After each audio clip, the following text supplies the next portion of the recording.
ጌታችን መድኃኒታችን ኢየሱስ ክርስቶስ ሰው ሆኖ ሲመጣ በግልጽ ሦስት ነገሮችን ሆኗል። ለሚለምኑት የሚመለስ አምላክ እግዚአብሔር የነቢያቱን ጩኸት ሰማ።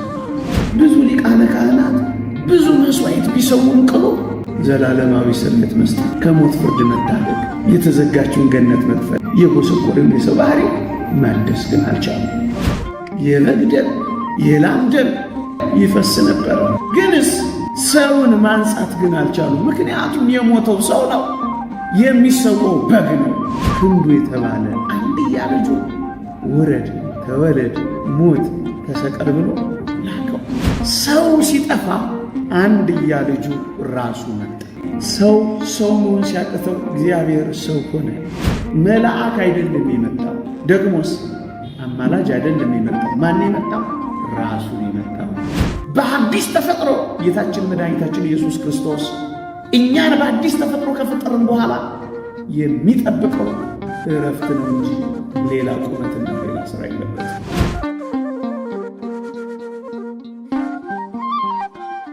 ሁለተኛ ቆሮንቶስ ምዕራፍ 11 ቁጥር 4 የሚመጣውን ያልሰበክነውን ሌላ ኢየሱስ ቢሰብክ ወይም ያላገኛችሁትን ልዩ መንፈስ ወይም ያልተቀበላችሁትን ልዩ ወንጌል ብታገኙ በመልካም ትታገሱታላችሁ ይላል። ሌላ ኢየሱስ፣ ልዩ መንፈስ፣ ልዩ ወንጌል ብሎ ጠቅሶልናል።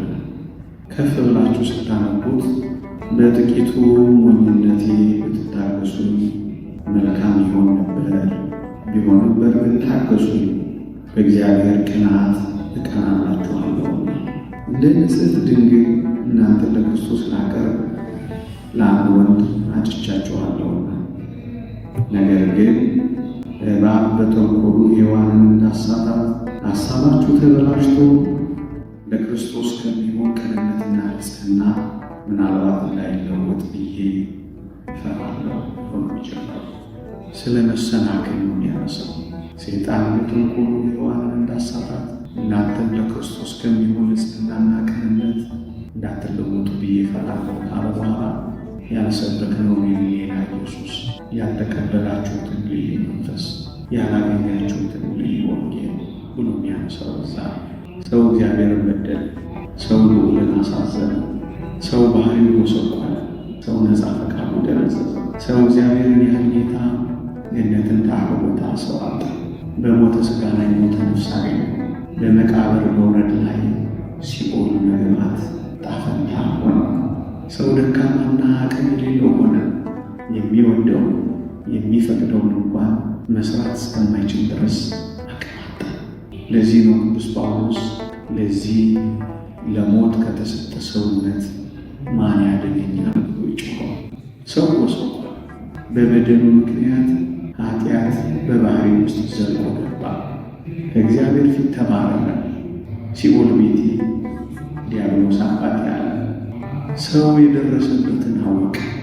ባገኘው ነገር ደነገጠ። በእግዚአብሔርና በሰው መካከል ታላቅ የጸብ ግድግዳ ቆመ።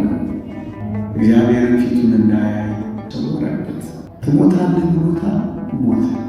ግን ደግሞ እግዚአብሔር ለሚመለሱ ሁሉ የሚቀበል አምላክ እና ሰው ይህ ሁሉ ከደረሰበት በኋላ መጮህ ጀመረ።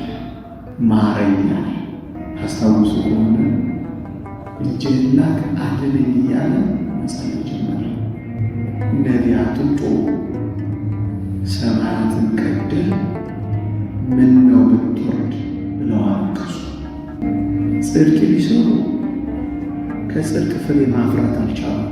መሥዋዕታቸው ግዳጅ ፈጻሚ ያልሆነች፣ መሥዋዕታቸው ጊዜያዊ ስርየት እንጂ ዘላለማዊ ስርየት አላሰጣቻቸው። ባቢሎንን ፈወስናት አልተፈወሰችም እያሉ ጮኹ። እግዚአብሔርን መለመን ጀመሩ።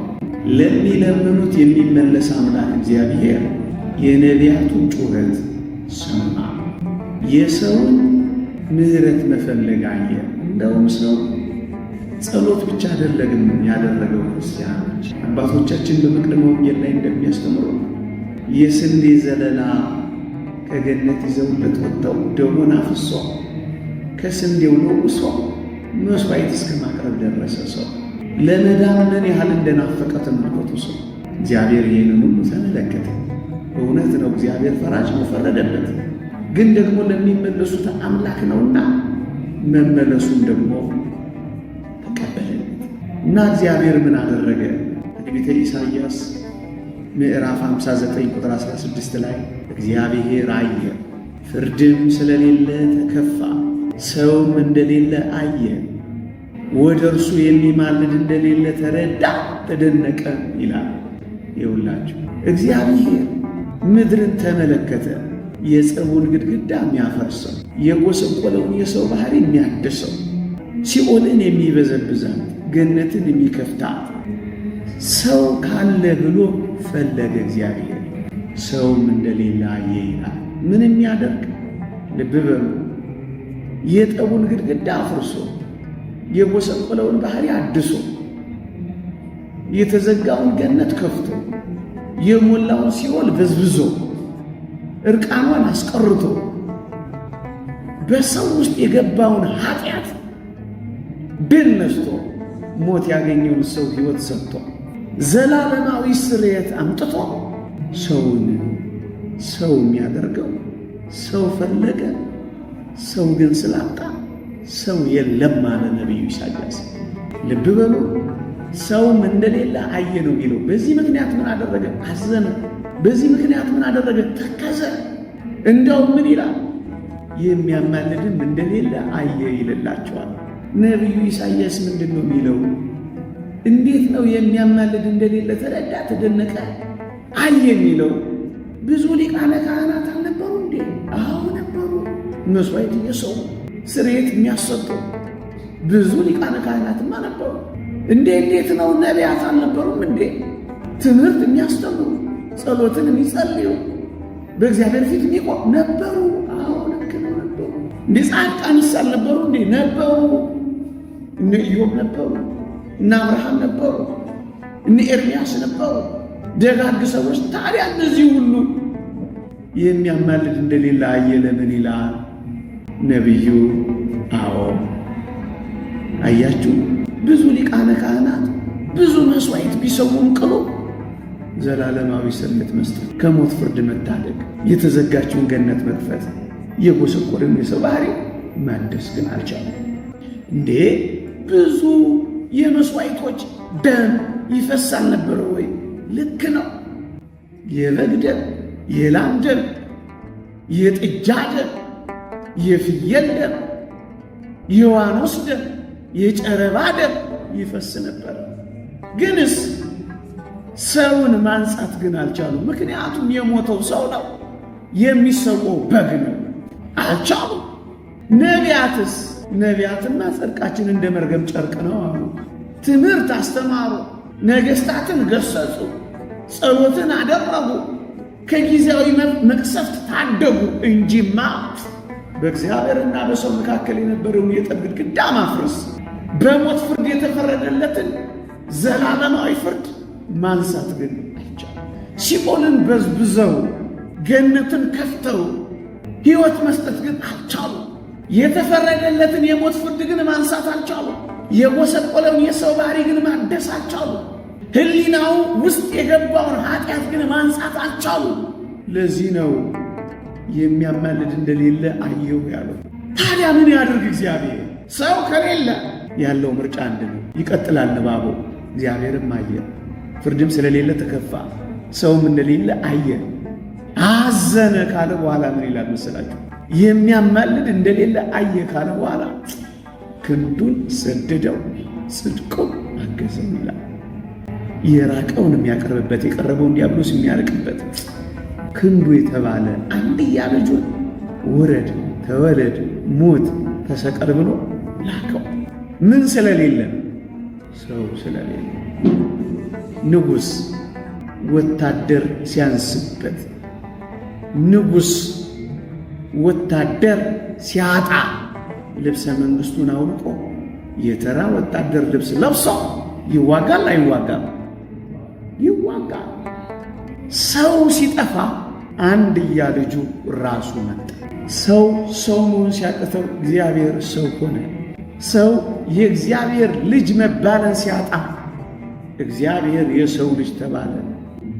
ሰው ወደ ላይ መሄድ ሲያቅተው እግዚአብሔር ወደ ታች መጣ። እኛ ከጻድቃን ጋር እንድንቆጠር እሱ ከወንበዴዎች ጋር ተቆጠረ። ሰው ስለሌለ መጣ።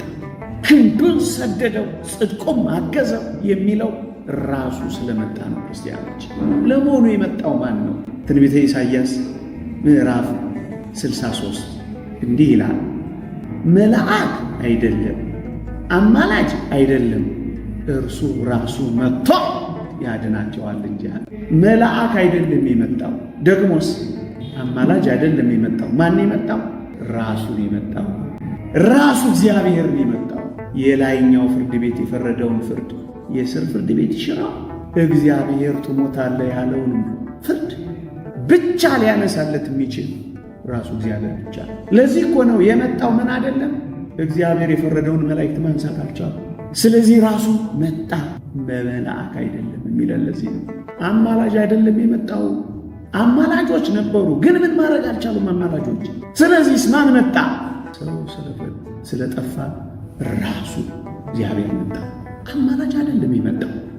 የኢትዮጵያ ኦርቶዶክስ ተዋሕዶ ቤተክርስቲያን ኢየሱስ ክርስቶስ አማላጅ አይደለም የምትለው አማላጅ ስላልመጣ። የዳነው በራሱ ነው እንጂ የዳነው በአማላጅ አይደለም። የዳነው አማላጁ አይደለም ያዳነን፣ ራሱ እግዚአብሔር ነው ያዳነን። ይኸውላችሁ የመጣው አማላጁ ካልሆነ የሚሄደው እንዴት አማላጁ ይሆናል? ማን የመጣው? ራሱ በተለየ አካሉ ከሦስቱ አካል አንዱ አካል ኢየሱስ ክርስቶስ ሰው ሆኖ ነው የመጣው። ትንቢተ ሆሴዕ ምዕራፍ 1 ሁለቱን የይሁዳ ከተሞች እምራለሁ፣ በሰይፍ ግን አይደለም፣ በሰልፍ ግን አይደለም፣ በሰረገሎች ግን አይደለም፣ በአምላካቸው በእግዚአብሔር አድናቸዋለሁ እንጂ አለ። በማን? በእግዚአብሔር አድናቸዋለሁ እንጂ። በፈረስ አይደለም፣ በሰረገላ አይደለም፣ በሰይፍ አይደለም፣ በራሱ በአምላካቸው በእግዚአብሔር አድናቸዋለሁ እንጂ። የመጣው ራሱ ለምን መጣ? የመጣው ሰው ስለጠፋ ነው። ኤፌሶን ምዕራፍ 2 ቁጥር 14 ሰላምንም ያደርግ ዘንድ ጥልንም በመስቀሉ ይገል ዘንድ አንድን አዲስን ሰው በራሱ ይፈጥር ዘንድ ሁለቱን በአንድ አካል ያስታርቅ ዘንድ ነው የመጣው። ሰላምን ያደርግ ዘንድ ጥልንም በመስቀሉ ይገል ዘንድ አንድን አዲስን ሰው በራሱ ይፈጥር ዘንድ ደግሞስ ሁለቱን በአንድ አካል ከእግዚአብሔር ጋር ያስታርቅ ዘንድ ነው የመጣው። አንድን አዲስን ሰው በራሱ ይፈጥር ዘንድ ነው የመጣው። ይኸውላችሁ ጌታችን መድኃኒታችን ኢየሱስ ክርስቶስ መስቀል ላይ የሠራው ሥራ እኔና እናንተ ዳግመኛ አዲስ አድርጎ የመፍጠር ሥራ ነው የሠራው። አንዲት ሸክላ ሰሪ ሸክላዋ ቢሰነጠቅባት ስትጠግነው ትኖራለች ወይስ አፍርሳ አዲስ አድርጋ ትሠራዋለች? አፍርሳ አዲስ አድርጋ ነው የምትሠራው። ሞት እንኳን ለጥቅማችን የሆነ በጎ ስጦታ ነው። ቅዱስ ባስልዮስ እንደተናገረው የእግዚአብሔር የምሕረቱ አካል ነው መፍረስና መበስበስ። በሞት አዲስ አድርጎ ሊፈጥረን ነው። ሞት እንኳን ክፋት የለውም። ለእኔ ሕይወት ክርስቶስ ሞትን ጥቅም ነውና የሚለው ከዚህ ጋር የሚያያዝ ነው። የእግዚአብሔር የምሕረቱ አካል ነው ሞት። ምክንያቱም አዲስ አድርጎ ሊሰራን መፍረስና መበስበስ እናገኘ። በአዲስ ፍጥረት ሊፈጥረን ነው ሰው የሆነው ጌታችን መድኃኒታ። የት ላይ ካላችሁ መስቀል ላይ የሠራው ሥራ ነው። እኔና እናንተ አዲስ አድርጎ የመፍጠር ሥራ ነው የሠራው። ቁጥር 10 ላይ ስታነቡት አሁን የሰጧችሁ ጥቅስ ላይ መልካሙን ሥራ ለማድረግ በኢየሱስ ክርስቶስ ተፈጠርን ይልላችኋል። መስቀል ላይ አዲስ ፍጥረት፣ ጥንተ ፍጥረት ሲሉ ሰምታችሁ አታውቁም? ሊቃውንት ጥንተ ፍጥረት በመጀመሪያው ዓርብ ዕለት አዳምና ሔዋን የተፈጠሩበት ዕለት ጥንተ ፍጥረት፣ አዲስ ፍጥረት ሁለተኛው ዓርብ በቀራንዮ አደባባይ የፈጠረን ፍጥረት ነው። አንድን አዲስን ሰው በራሱ ይፈጥር ዘንድ በጥንት ፍጥረት በእጁ አፈር ዘብሎ ፈጠረ። በአዲሱ ፍጥረት በእጁ ችንካር ተክሎ ፈጠረ። በጥንት ፍጥረት ዓርብ ዕለት ፈጠረ፣ ያውም በቀትር ይላሉ። በአዲስ ተፈጥሮ ዓርብ ዕለት በቀትር ፈጠረ። ፍጥረትን ከፈጠረ በኋላ ዓርብ ዕለት በምትቀጥለዋ ቅዳሜ ዕለት ምን አደረገን የተባለው? እግዚአብሔር አረፈን የተባለው። ይኸውላችሁ ክብር ይግባውና ጌታችን መድኃኒታችን ኢየሱስ ክርስቶስ በመጨከን ዓርብ ዕለት በመስቀል ላይ ብርቱ ሥራን ከሠራ በኋላ ከዚያ በኋላ የሚጠብቀው ሌላ ሥራ የለውም። ሌላ ቁመት የለውም። ሌላ ምልጃ የለውም። ሌላ መቃተት የለውም። ሌላ መውጣትና መውረድ የለውም። ማረፍ ነው ያለው። ለዚህ ነው በጥንት ፍጥረት ዓርብ ዕለት ሥራ ከተሠራ በኋላ የሚጠብቀው ዕረፍት ከነበረ በአዲስ ተፈጥሮ ጌታችን መድኃኒታችን ኢየሱስ ክርስቶስ እኛን በአዲስ ተፈጥሮ ከፈጠርን በኋላ የሚጠብቀው ዕረፍት ነው እንጂ ሌላ ቁመትና ሌላ ሥራ የለበትም። የዚህ ትምህርት ምክንያት ምን ይመስላችኋል? ቤተ ክርስቲያን እናድሳለን የሚሉ ደግሞ ከእኛ ቤተ እምነት ውጭ ያሉ ፕሮቴስታንቶች ኢየሱስ ክርስቶስ አሁን በሰማያት ስለኛ ይቆማል። አንድ ሁለተኛ ወደኛም ወደ አባቱም ይሰራል። የሁላችሁ በሰማያት ሥራ የሚሰራ ኢየሱስ ወደኛም ወደ አባቱ ለማገልገል የቆመ የለንም። እንዲህ አይነት ኢየሱስ ሌላ ኢየሱስ ነው። በመጨከን ዓርብ ዕለት አንድ ጊዜ ከሠራ በኋላ የሚጠብቀው ማረፍ ነው። ይህን በምን ታረጋግጥልናለህ ካላችሁ ዕብራውያን ምዕራፍ 10 ቁጥር 10 እናነብላችኋል። ሊቀ ካህናት ሁሉ ዕለት ዕለት እያገለገለ ኃጢአትን ሊያስወግዱ ከቶም የማይችሉትን እነዚያን መሥዋዕቶች እያቀረበ ቆሟል ይላል። ሊቀ ካህናት ሁሉ ዕለት ዕለት እያገለገለ ኃጢአትን ሊያስወግዱ ከቶም የማይችሉትን እነዚያን መሥዋዕቶች እያቀረበ ቆሟል ይላል። በኦሪት መሥዋዕት እየሰዉ ማር ይቅር በል እያሉ በየዓመቱ ወደ ቅድስተ ቅዱሳን እየገቡ ለሕዝቡ ጊዜያዊ ስርየት የሚያሰጡ በየዓመቱ የሚሾሙ ብዙ ሊቃነ ካህናት ነበሩ። እነሱ ምን ያደርጉ ነበረ? ዘር የሚቆጠርላቸው ነገድ የሚመረጥላቸው ናቸው። እነዚህ ሊቃነ ካህናት ዕለት ዕለት እያገለገሉ ይኖሩ ነበር። በየዓመቱ ከሚሰዉት መሥዋዕት ጋር ሁል ጊዜ ያገለግሉ ነበር። ለምንድን ነው ሁል ጊዜ የሚያገለግሉት ካላችሁ ራሱ ምክንያቱን ይናገራል ሐዋርያ። ምን ይላል? ኃጢአትን ማስወገድ ስላልቻሉ ይቀርቡ በነበሩት በላም በበግና በጊደር መሥዋዕቶች ኃጢአትን ማንጻት ስላልተቻላቸው፣ ስርየት መስጠት ስላልተቻላቸው፣ ገነትን መክፈት ስላልተቻላቸው፣ ሞትን ድል መንሳት ስላልተቻላቸው ሁል ጊዜ ዕለት ዕለት መሥዋዕት መሰዋት አስገደዳቸው። ልብ በሉ። ሊቀ ካህናት ሁሉ ዕለት ዕለት እያገለገለ ኃጢአትን ሊያስወግዱ ከቶ የማይችሉትን እነዚያን መሥዋዕቶች እያቀረበ ቆማ። ማን? የኦሪቱ ሊቀ ካህናት። ኃጢአትን ማስወገድ ስላልቻለ ለሁል ጊዜ አገልግሎት ስለተገደደ የኦሪቱ ሊቀ ካህናት እያቀረበ መቆም ስራ። ማን ነው ይሄ? የኦሪቱ ሊቀ ካህናት። እርሱ ግን ብሎ ይቀጥላል። ማን ይመስላችኋል? እርሱ ግን የተባለ ኢየሱስ ክርስቶስ። እሱ ማን ነው? የሐዲስ ኪዳኑ ሊቀ ካህናት ተብሎ የተነገረው ነው። ጌታችን መድኃኒታችን ኢየሱስ ክርስቶስ ሰው ሆኖ ሲመጣ በግልጽ 3 ነገሮችን ሆኗል። አንደኛ የበግና የላም የጊደርና የዋኖስ ደሞች ፍጹም ስርየት መስጠት ስላልቻሉ የሞተው ሰው የሚታረደው በግ ስለሆኑ ቤዛዊ መሥዋዕትን ማስተካከል ስላልቻሉ ሌላ ደም ያስፈልግ ነበር።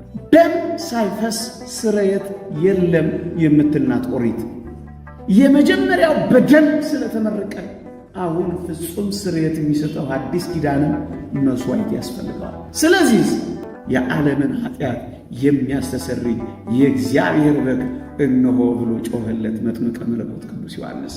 ኢየሱስ ክርስቶስ በግ ሆኖ መሥዋዕት ሆኖ ደሙን ሊያፈስ ሥጋውን ሊያቆርስ መጣ። ሁለተኛ መሥዋዕቱ ብቻውን አይደለም። ምን ያስፈልገዋል? መሥዋዕት አቅራቢ ያስፈልገዋል። መሥዋዕቱን የሚሰዋ ያስፈልገዋል። ዕጣኑን የሚያሳርግ ያስፈልገዋል። ስቡን የሚያጤስ ያስፈልገዋል። እሱስ ማን ይሆን ካላችሁ ራሱ ኢየሱስ ክርስቶስ መሥዋዕቱን የሚያሳርግ የኦሪቱ ካህናት ለልማዱ እጆቹን በጉ ላይ ጭኖ አርዶ ወራርዶ መሥዋዕት እንደሚያሳርግ ማር ይቅር በል ብሎ እንደሚቆም ክብር ይግባውና ጌታችን መድኃኒታችን ኢየሱስ ክርስቶስ እጆቹን ዘርግቶ መስቀል ላይ ቆመ። ካህኑ እንደሚቆም ቆመ። ሊቀ ካህኑ እጆቹን እንደሚዘረጋ ዘረጋ። ማር ይቅር በል ብሎ እንደሚጮህ የሚያደርጉትን ያውቁምና ይቅር በል ብሎ ጮህ፣ ሊቀ ካህናት ተባለ። ደግሞስ ተጣልተው የነበሩትን ሰውንና እግዚአብሔርን አስታረቀ። ደግሞስ ሁለቱን በአንድ አካል ከእግዚአብሔር ጋር አስታረቅ ያላቸው ቀደምት ሕዝብን አይሁድን፣ አዲስ መጪዎቹን አሕዛብን አንድ አደረገና አስታረቃቸው። ሦስተኛ የኦሪቱ ሊቀ ካህናት ፍጡር ስለሆነ አንጻልኝ ብሎ መሥዋዕት የሚያቀርበው ለሕያው እግዚአብሔር ነው። ክብር ይግባው። ጌታችን መድኃኒታችን ኢየሱስ ክርስቶስ ግን ራሱ የባሕርይ አምላክ ነው። በማንጻት ወይም በአንጭነት ከአብና ከመንፈስ ቅዱስ ጋር እኩል ነው።